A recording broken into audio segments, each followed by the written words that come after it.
اگلا سوال ہے، ہمارے چند سنی علماء اور واعظین حضرات آخر قاتلین حسین علیہ السلام کا دفاع کیوں کرتے ہیں؟ کیا اس کی وجہ یہ تو نہیں ہے کہ ان قاتلین میں جید صحابہ کی اولادیں بھی شامل ہیں؟ مثلا انس ابن مالک کا بیٹا سنان بن انس اور سعد بن ابی وقاص کا بیٹا عمر ابن سعد۔ علی بھائی کا اس حوالے سے کیا موقف ہے؟ میں تو اس سوال کے ساتھ اختلاف کرتا ہوں. ہمارے سنی علماء کبھی بھی قاتلین حسین کا دفاع نہیں کرتے، نعوذ باللہ. یہ ضرور ہے کہ وہ منہ چھپاتے پھرتے ہیں، وہ کہتے ہیں بس بتاؤ نا کہ کس نے کیا ہے.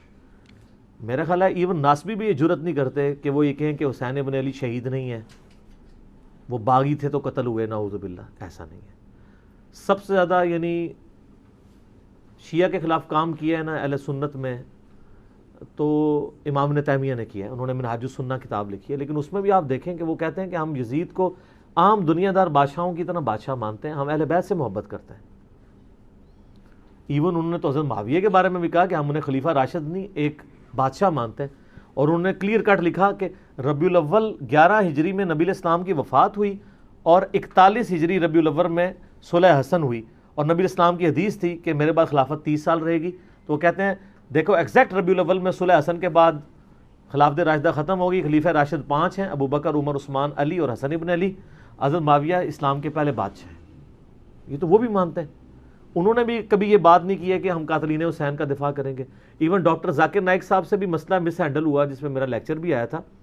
انہوں نے بھی بعد میں جو ویڈیو ریکارڈ کی انہوں نے کہا میں آج کی ڈیٹ میں حضرت حسین کے قاتلین پر لعنت بھیجتا ہوں. تو کوئی قاتلین حسین کا دفاع نہیں کرتا. البتہ یہ ضرور ہے کہ چند ایک ناسبی جو کٹر قسم کے ہیں جن کو میں سنی نہیں سمجھتا، نہ بریلوی ان کو اون کرتے ہیں، نہ دیوبندی اون کرتے ہیں، نہ اہل حدیث اون کرتے ہیں.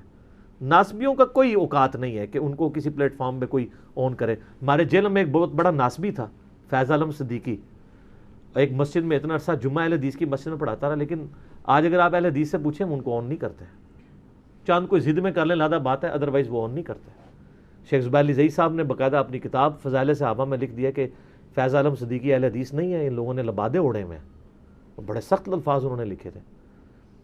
باقی یہ جو بات ہے نا صحابہ کی اولادیں، ایک بات تو اس میں ٹھیک تھی، عمر ابن سعد تو واقعی سعد ابن ابی وقاص کا بیٹا تھا، لیکن جو سنان بن انس ہے نا جس نے حضرت حسین علیہ السلام کو آخر میں وار کر کے شہید کیا، ان کا سر کاٹا تھا، وہ حضرت انس ابن مالک کا بیٹا نہیں ہے. اس کا ویسے نام ہے سنان بن انس نخعی، یہ تو قبیلہ ہی اور ہے.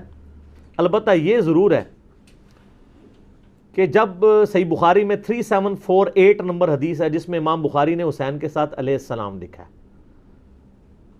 جو دارالاسلام والوں نے عربی والے سے نکال دیا ہے، لیکن اسلام 360 میں، سعودی عرب کی کتابوں میں، دارالکتب العلمیہ کی کتابوں میں، سعودیہ کا جو مکتبہ تو شاملہ ہے اس میں بھی علیہ السلام موجود ہے.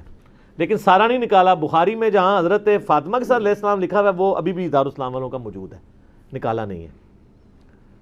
3748 نمبر حدیث ہے صحیح بخاری میں کہ جب حسین ابن علی کا سر کاٹ کر عبید اللہ ابن زیاد گورنر یزید جو کوفہ میں اس کا گورنر تھا اس کے سامنے لا کے تشت پہ پیش کیا گیا، وَلِعَاذُ بِاللَّهِ تعالی، اللہ کی لعنت ہو ان پر، فرشتوں کی لعنت، تمام لعنت کرنے والوں کی لعنت جنہوں نے حسین ابن علی کو اس طریقے سے شہید کیا، آمین. تو وہ چھڑی مار کے ان کے حسن کے بارے میں کوئی کلام کرنے لگا. یہ بخاری میں بھی ہے اور ترمذی میں بھی ہے. تو انس ابن مالک وہاں کھڑے ہوئے تھے تو وہ تڑپ اٹھے. تو انہوں نے کہا کہ نبی علیہ السلام کے سب سے زیادہ ہم شکل حسین ابن علی تھے. اور بخاری کے الفاظ ہیں 3748، اس وقت حسین علیہ السلام کی داڑھی اور سر میں وسمے سے رنگا گیا تھا، یعنی کالا خضاب لگا ہوا تھا. کالا خضاب لگا سکتے ہیں، اس پہ میرا کلپ بھی ریکارڈڈ موجود ہے. لیکن 70 80 90 سال کا بابا نہ لگائے، چھوٹی عمر تک 50 55 تک. اللہ سے ایک ٹاپک ہے. بہرحال اس میں بھی موجود ہے کہ وہ انس ابن مالک وہاں کھڑے تھے. اس کے سے لوگ سمجھتے ہیں شاید سنان بن انس ان کا بیٹا ہوگا، اور انس ابن مالک نے ساتھ ہو کے کام کرایا. ساتھ ہو کے کرایا ہوتا تو وہ عبید اللہ کو ڈانٹتے تو نا کہ تو کیا کر رہا ہے، چھڑی مار رہا ہے. باقی لڑ تو سکتے نہیں تھے. انس ابن مالک کی اس وقت عمر 100 پلس تھی، یا 100 پلس تو نہیں ہوگی، آلموسٹ آپ سمجھ لیں 60 پلس تھی، کیونکہ 93 ہجری میں فوت ہوئے ہیں 110 سال کی عمر میں، 70 کے ہوں گے آلموسٹ اس وقت. تو بیچارے دل میں ہی اس کو برائی کو برا سمجھ سکتے تھے، جتنا وہ کر سکتے تھے وہ کر دیا، ادروائز وہ مروا دیتے تھے. تو سنان بن انس بن مالک کا بیٹا نہیں ہے. رہا عمر ابن سعد جو 22,000 کا لشکر لے کے کربلا میں آیا تھا حسین ابن علی کے مقابلے پہ، وہ سعد ابن ابی وقاص کا بیٹا تھا۔ اور آپ دیکھیں عجیب بدقسمتی اس شخص کی کہ سعد ابن ابی وقاص نے ہی وہ پرشین امپائر گرائی ہوئی ہے، عراق، ایران، یہ کوفہ، یہ سارا حضرت سعد نے فتح کیا ہوا ہے، عشرہ مبشرہ میں سے ہیں۔ اور مولا علی کا قول ہے بخاری اور مسلم دونوں میں کہ میں نے اپنے کانوں سے صرف ایک شخص کے بارے میں رسول اللہ سے سنا ہے کہ میرے باپ اس پہ قربان، اور وہ سعد ابن ابی وقاص ہے۔ ان کا نام ہے سعد ابن مالک، ابی وقاص ان کے باپ مالک کی کنیت تھی، یہ دونوں نام ایک ہی صحابی کے، سعد ابن ابی وقاص۔ مولا علی جن کے بارے میں کہہ رہے ہیں کہ ان پہ نبی علیہ السلام نے اپنے ماں باپ جمع کیے ہوئے ہیں، اور نبی علیہ السلام کے رشتے میں معمول رکھتے تھے۔ 10 جنتی خوش نصیب صحابہ میں سے، اور بدری اصحاب میں سب سے آخر میں یہ فوت ہوئے ہیں حضرت معاویہ رضی اللہ تعالیٰ کے دور میں 56 ہجری میں۔ ان کے بعد کوئی بدری صحابی دنیا میں نہیں رہا تھا۔ بدری صحابی ایک بہت بڑا ٹائٹل تھا، یہ سب سے آخر میں فوت ہوئے۔ پوری زندگی حضرت معاویہ سے ان کا اختلاف رہا تھا اس مسئلے میں جو حضرت علی کے ساتھ ان کے معاملات تھے، سب و شتم والے۔ یہ بندہ ہمیشہ ڈٹا رہتا تھا۔ میرے پچھلے دنوں کلپ بھی آیا نا اس حوالے سے، کیا صحابہ کو گالی دینے والا کافر ہو جاتا ہے، اس میں نے ان کے حوالے سے حدیثیں صحیح مسلم سے بیان کی ہیں۔ ان کا بیٹا تھا عمر ابن سعد، جس کو رے کی حکمرانی کی لالچ دی تھی۔ رے پورا ایریا تھا، ایران، عراق، افغانستان، یہ پورے ایریا کو رے کہا جاتا تھا اس زمانے میں۔ اتنی بڑی حکمرانی کی، گورنری کی لالچ دی یزید نے عبید اللہ ابن زیاد کے ذریعے۔ باپ دیکھ لو سعد ابن ابی وقاص، جو مولا علی سے محبت کرنے والا، سن نسائی الکبریٰ میں موجود ہے۔ 2 تابعین ملنے آتے ہیں سعد ابن ابی وقاص کو اور کہتے ہیں، سعد ابن وقاص ان کو پہلی بات یہ کرتے ہیں کہ میں نے سنا ہے کہ تم حضرت علی کو گالیاں دیتے ہو۔ ان کا معاذ اللہ، ہم کیوں دیں گے؟ تو انہوں نے فرمایا یہ بنو امیہ کے لوگ اگر میرے سر پہ آرا بھی رکھتے ہیں اور میرے 2 ٹکڑے کرتے ہیں اور مجھے یہ کہیں کہ میں حضرت علی کے بارے میں کوئی نازیبہ جملہ نکالوں، تو میں سعد کبھی بھی ان کے بارے میں کوئی جملہ نہیں نکالوں گا جو کچھ میں نے رسول اللہ سے علی ابن ابی طالب کی شان میں سن رکھا ہے۔ صحیح مسلم میں حدیث موجود ہے نا، حضرت معاویہ نے ان کو کہا امارا معاویہ، معاویہ نے حکم دیا، تو اس میں الفاظ انہوں نے انکار کر دیا۔ تو حضرت پھر معاویہ نے کہا تمہیں کون سی چیز منع کرتی ہے کہ تم علی ابن ابی طالب پہ سب و شتم نہیں کرتے؟ ان کا معاویہ میں نے 3 فضیلتیں علی کے بارے میں ایسی سنی ہیں، مجھے ایک بھی مل جاتی تو بہت تھی۔ پھر انہوں نے کہا وہ پہلی فضیلت غزوہ تبوک کے موقع پر علی کی میرے ساتھ وہی نسبت ہے جو ہارون کی موسیٰ کے ساتھ، مگر میرے بعد کوئی نبی نہیں۔ دوسری فضیلت خیبر کے موقع پر کل اس شخص کے ہاتھ میں جھنڈا دوں گا جو اللہ اور اس کے رسول سے محبت کرتا ہے، اللہ اور اس کے رسول سے محبت کرتے ہیں۔ ہم پوری رات اس خوشی سے سوئے نہیں کہ کون ہوگا وہ بندہ، علی کو دیا جھنڈا۔ اور مسلم میں آگے الفاظ ہیں کہ حضرت عمر کہتے ہیں مجھے پوری زندگی رشک رہے گا کہ اس دن جھنڈا مجھے نہیں ملا، علی کو ملا۔ اور تیسری فضیلت سن معاویہ، جب نجران کے عیسائی آئے تو آیت مباہلہ نازل ہوئی، آیت نمبر 61 آل عمران کی، تو نبی الاسلام اپنے بچوں میں سے حسن و حسین، فاطمہ اور حضرت علی کو لے کے اور کہا اللہ میرے یہ اہل بیت ہیں۔ یہ تینوں فضیلتیں، اور ابن ماجہ میں ایک چوتھی فضیلت بھی ہے کہ آپ نے غدیر خم پہ فرمایا تھا من کنت مولاہ فہذا علی مولاہ، میرے پاس ان میں سے کوئی ایک بھی ہوتا تو بہت تم مجھے علی کے بارے میں بات کرتے ہو۔ یہ باپ تھا علی کا صحیح شیعہ، علی کی پارٹی کا بندہ، علی کا چاہنے والا، پوری زندگی ڈٹا رہا، اور بیٹا آگے سے کیا نکلا ہے تو کوئی مسئلہ نہیں۔ حضرت نوح پیغمبر کا بیٹا کافر نکل سکتا ہے، تو حضرت سعد کا کیا مقام ہے حضرت نوح کے مقابلے پہ؟ یہ بیٹا تھا عمر ابن سعد، اور اس کے جو لچھن ہیں وہ شروع سے ہی برے تھے۔ آپ مسلم شریف اٹھائیں نا، مسلم شریف میں بالکل اینڈ پہ نا آپ کو ایک چیپٹر ملے گا کتاب الزہد، دنیا سے نفرت پیدا کرنے والی حدیث ہے۔ اس میں انٹرنیشنل نمبر کے مطابق ایک حدیث ہے، یہ میں چونکہ مجھے یاد اس لیے میں نے کافی لوگوں کو بتائی ہے، 7432 صحیح مسلم میں۔ ابھی یہ کربلا ہوئی نہیں ہے، کچھ بھی نہیں ہوا، حضرت سعد ابن وقاص بھی زندہ ہیں۔ تو سعد ابن ابی وقاص اپنے کھیتوں میں ہل چلا رہے ہوتے ہیں یا وہ بیج والا کام کر رہے ہوتے ہیں، تو وہ ان کے ساتھی کہتے ہیں اتنے میں ان کا بیٹا سامنے سے آتا ہے۔ تو حضرت سعد جب اپنے بیٹے کو دیکھتے ہیں عمر ابن سعد کو، تو کہتے ہیں اے اللہ اس سوار کے شر سے میں تیری پناہ میں آتا ہوں۔ حضرت سعد کو پتا تھا اس بچے نے کیا کام ڈالنے ہیں. وہ اپنی زندگی میں اسی بیٹے کے شر سے اللہ کی پناہ مانگا کرتے تھے. کہتے ہیں جب وہ قریب آیا تو آتے اس نے کہا ابا جی لوگوں نے تو حکومت بانٹ دی, کوئی گورنر بن گیا, کوئی بن گیا, تسی ایتھے بیٹھے جناب حلوائی پہ کر دیو. ہائے ہائے ہائے. تو حضرت سعد بن وقاص نے اس کے عمر ابن سعد کے نا سینے پہ نا گھونسا مارا اور کہا کہ اللہ تعالیٰ کو پرہیزگار بندہ پسند ہے جو گمنامی کی زندگی میں مر جائے, جسے کوئی جانتا نہ ہو. تو یعنی وہ انہوں نے ایک گوشہ نشینی کی زندگی اختیار کر لی تھی. تو ان کو پہلے ہی لیکن اس نے اپنے باپ کی نصیحت نہیں پکڑی, یہ پھر یزید کی لالچ میں آ گیا. اور پھر آپ دیکھ لیں جو کچھ اس نے, آج تک لوگ لانتے بھیج رہے ہیں.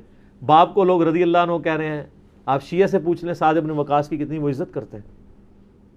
میں ابھی کل ایک کلپ وہ ایک شیعہ عالم تھے سید جواد نقوی صاحب کا سن رہا تھا, تو وہ اتنی تعریفی کلمات کہہ رہے تھے اور بتا رہے تھے کہ بھئی بیٹا یہ نکلا اور باپ کو دیکھیں, باپ نے ایران فتح کیا تھا, دوسری بڑی سپر پاور گرائی تھی, اور بیٹا آگے سے کیا نکلا.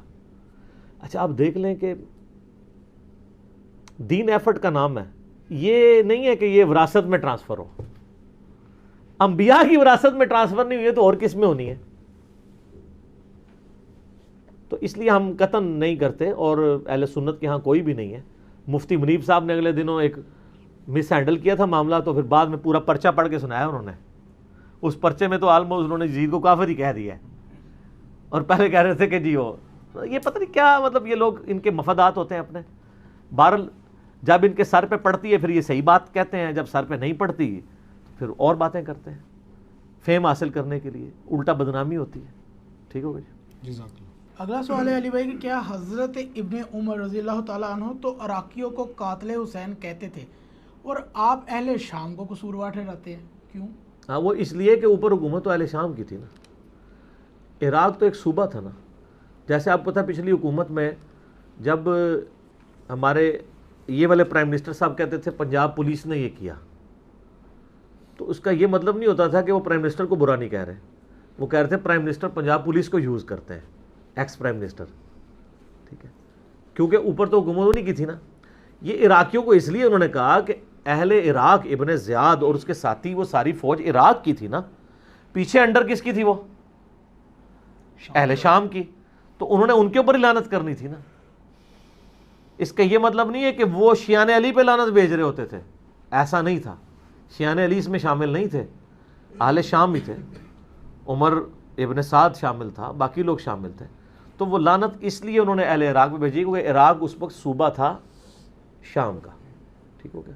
معاذ اللہ انہوں نے ان لوگوں پہ لعنت نہیں بھیجی جنہوں نے حضرت حسین ابن علی کو بلایا تھا. یہ کہتے ہیں بلا کے دھوکے سے قتل کر دیا, انہوں نے تو کیا ہی نہیں ہے. وہ تو توابون کی تحریک ہے پوری جناب. سلمان ابن سرد صحابی ہیں, وہ صحابی نہیں ہے, اس کی عصمت کا کسی کو نہیں ہے, اس کے اوپر لعنت کر رہے ہوتے ہیں. بخاری مسلم میں حدیث ہے کہ دو بندے لڑ رہے تھے, نبی علیہ السلام نے فرمایا میں ایک ایسا کلمہ جانتا ہوں جو وہ کہہ دیں تو اسی ٹائم شیطان ان سے دور ہو کے ان کا غصہ ٹھنڈا ہو جائے گا, وہ ہے اعوذ باللہ من الشیطان الرجیم. اس حدیث کے راوی سلمان ابن سرد ہیں جنہوں نے حضرت حسین ابن علی کو خط لکھ کے بلایا تھا کہ بھئی ایک تو چلا گیا, پیچھے اپنا تحفہ چھوڑ کے چلا گیا. اب وہ جو انہوں نے لفظ استعمال کیے تھے نا, وہ لفظ آپ یہ کیمرہ متحمل نہیں ہے کہ میں استعمال کروں. وہ لفظ انہوں نے وہی استعمال کیے تھے جو موسیٰ علیہ السلام کے مخالف کا نام تھا. ٹھیک ہو گیا جی ہاں. اور یہ حقائق اگر آپ کو جاننے ہوں تو دنیا میں ایک پمفلٹ ہے جس کا عنوان ہے 5B ریسرچ پیپر. سر یہ ہاں واقعہ کربلا کا کہانی پس منظر نہیں, حقیقی پس منظر 72 صحیح الاسناد احادیث کی روشنی میں, جس میں 200 سے زیادہ حدیث ہیں. 72 کا ٹائٹل میں نے شہدائے کربلا کی نسبت سے لیا. ایک ایک نمبر پہ کئی حدیثیں ہیں, مثلا 33 نمبر پہ 8 حدیثیں ہیں, 8 طرق غدیر خم کے. سیدنا عمر کی شہادت سے لے کر شہادت حسین تک پوری اسلامک ہسٹری کور ہوئی ہے. حقیقی خلفائے راشدین کون ہیں, جنگ جمل صفین نہروان, شہادت عثمان کے اصلی اسباب, صلح حسن, حضرت معاویہ کا دور ملوکیت, یزید کی ولی عہدی, اور شہادت حسین ابن علی رضی اللہ عنہم اجمعین وعلیہم السلام اجمعین. یہ الحمدللہ عربی میں بھی ہے, اردو میں بھی ہے, ہندی میں بھی ہے, انگلش میں بھی ہے. ہماری ویب سائٹ اہل سنت پاک .com پہ آپ ریسرچ پیپرز والے پورشن سے مفت ڈاؤن لوڈ اس کا PDF کریں, گروپ میں رابطہ کر کے واٹس ایپ کے ذریعے PDF منگوا لیں. اس میں اکثر حدیث بخاری مسلم سے ہیں, تحکیم کی ضرورت نہیں, اور جن پہ تحکیم کی ضرورت تھی میں نے دور حاضر کے بڑے بڑے محدثین شیخ البانی رحمہ اللہ تعالی, شیخ زبیر علی رحمہ اللہ تعالی, شیخ شعیب ارنوت رحمہ اللہ تعالی, شیخ سلیم اسد اور غلام مصطفیٰ ظہیر حافظہ اللہ تعالی من الجنت والناس, جو زبیر علی ظہیر صاحب کے باغی شاگرد, لیکن تحکیم تو لگا بیٹھے ہوئے ہیں وہ, اور ہم نے اس میں ڈالی ہوئی ہے. اور باقی لوگ, میں تو مطلب اولو العلم قائما بالقسط ہوں الحمدللہ, جس کی جو پازیٹیو چیز ہے وہ پروموٹ کروں گا, سب کی تحکیم کے ساتھ ہے.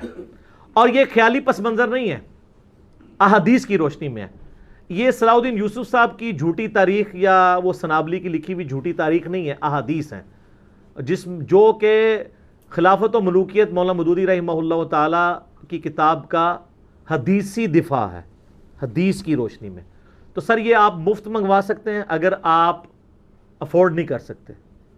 یہ اور اس کے ساتھ 8 ریسرچ پیپر اور 3 اذکار کارڈ, 12 کا پیکج فری بالکل منگوا سکتے ہیں اگر افورڈ نہیں کر سکتے. اگر افورڈ کر سکتے ہیں تو نو پروفٹ اور تھوڑے سے لاس پہ جو اکیڈمی برداشت کرتی ہے آپ کو ڈاک میں مل جائے گا. صبح 9 سے لے کر شام تک آپ رابطہ کریں. 200 روپیز ہم نے رکھے ہوئے ہیں, ایک ریسرچ پیپر نہیں سر. یہ ریسرچ پیپرز کی فوٹو کاپی بھی آپ جو کلرڈ ہم نے پرنٹ کیے ہیں نا, photo copy black and white 80 gram page پہ جس میں ہم نے پرنٹ کیا ہے, 200 کی فوٹو کاپی نہیں ان کی ہوتی جو ہم کلرڈ آپ کو دے رہے ہیں. اور جو ضرورت مند ہے ہم اس سے سرٹیفکیٹ بھی نہیں بنوائیں گے, بس صرف وہ اللہ کو عالم و ناظر جانتا ہوا کہہ دے میں ضرورت مند ہوں, ہم کوئی تحقیق نہیں کریں گے, فری بھجوائیں گے. اور یہ قیمت بھی اس لیے رکھی کہ بعض لوگ اس کو مس یوز کر رہے تھے, پھر بھی اس کو نو پروفٹ اور تھوڑے سے لاس پہ ہی رکھی. صبح 9 سے لے کر شام 5 بجے تک آپ ہمارے اکیڈمی کے نمبر پہ رابطہ کریں, +92 کے کوڈ کے ساتھ 3215900162. پاکستان میں کریں گے تو 032159000162 کال کریں, انشاءاللہ تعالیٰ آپ کے گھر ہی آ جائے گی. اس کو پڑھیں, اور جس کو زیادہ جلدی ہے تو ویب سائٹ سے ابھی ڈاؤن لوڈ کریں اور پرنٹ آؤٹ نکال لیں, 40-50 روپے کا نکل آئے گا. تو انشاءاللہ آپ جب اس کو پڑھیں گے تو آپ کو پتہ چل جائے گا کہ اصل میں احادیث کے ماننے والے کون ہیں اور صرف اہل حدیث کا لیبل لگانے والے کون ہیں. یہ بڑا مشکل کام ہے. تو میں نے الحمدللہ آج یہ ٹروتھ ریویل کر لیا, لہٰذا محمد بن عبد الوہاب صاحب کے بارے میں کوئی گمان نہ کرے کہ وہ ناسبی تھے, بلکہ وہ حسینی تھے کہ جو آج کے دور کے اہل حدیث کے نزدیک نیم رافضی تھے. اسی پہ میں کنکلوڈ کرتا ہوں. ٹھیک ہو گیا جی, یہ میں جوک کے طور پہ الزامی بات کے طور پہ بول رہا ہوں. ٹھیک ہو گیا جی.